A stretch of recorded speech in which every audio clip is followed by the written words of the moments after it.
మీకు ఇస్తామని చెప్పి కేంద్ర ప్రభుత్వంతో మాట్లాడి రాబోయే సంవత్సరం లోపల నగరంలో మొత్తం డీజిల్ బస్సులను నగరం అవతలికి తరలించడమే కాదు 3000 ఎలక్ట్రిక్ బస్సులను నగరానికి అందించి కాలుష్యాన్ని తగ్గించే ప్రయత్నం చేస్తాం.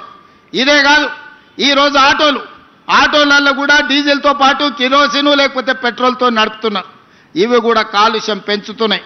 అందుకే నగరంలో ఆటోల కొనుగోలుని గత ప్రభుత్వం నిషేధించింది.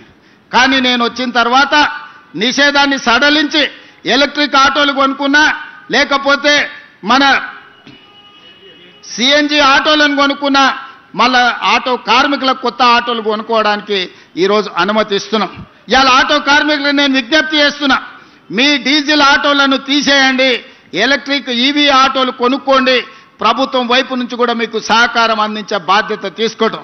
అదేవిధంగా ఊబర్, ఓలా, ఆర్టీసీ మీ ట్యాక్సీలు నడుపుతున్న కార్ల వాళ్ళకు కూడా ఈరోజు ఏ కారు కొనుక్కున్నా ₹1 కూడా రిజిస్ట్రేషన్ ఛార్జెస్ వాటి మీద పన్నులు లేవు. ఈరోజు ఎలక్ట్రిక్ వెహికల్స్ ఎవ్వరు కొనుక్కున్నా, అదానీ, అంబానీలు, టాటాలు, బిర్లాలు హైదరాబాద్లో ఎలక్ట్రిక్ వెహికల్ కొనుక్కున్నా వాళ్ళ మీద ₹1 కూడా పన్ను లేదు. 100% పన్ను రద్దు చేసినాం.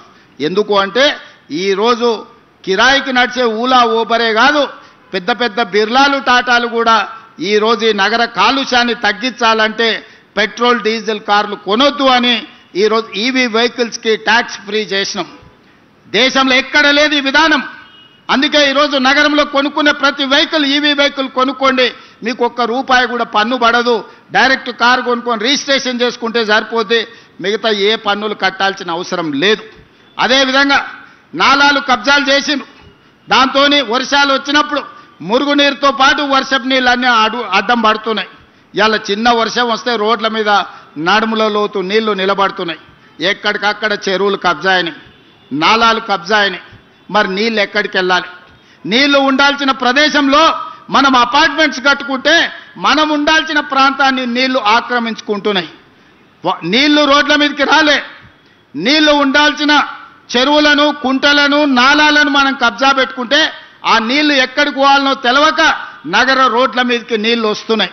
అందుకే ఈరోజు హైడ్రా ద్వారా అన్యాయంగా ఆక్రమించుకొని ఈ చెరువులలో కడితే వాటిని తొలగించే ప్రయత్నం చేస్తున్నాం.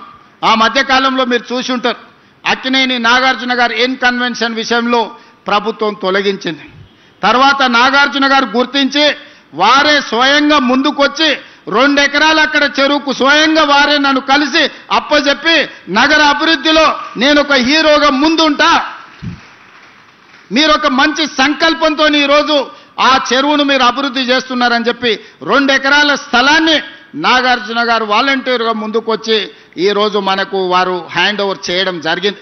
ఈరోజు బతుకమ్మ కుంట వి హనుమంతరావు గారు ఎప్పుడు అంబర్పేట చౌరస్తాలో బతుకమ్మ కుంట గురించి 40 ఏళ్ళు కొట్లాడాడు.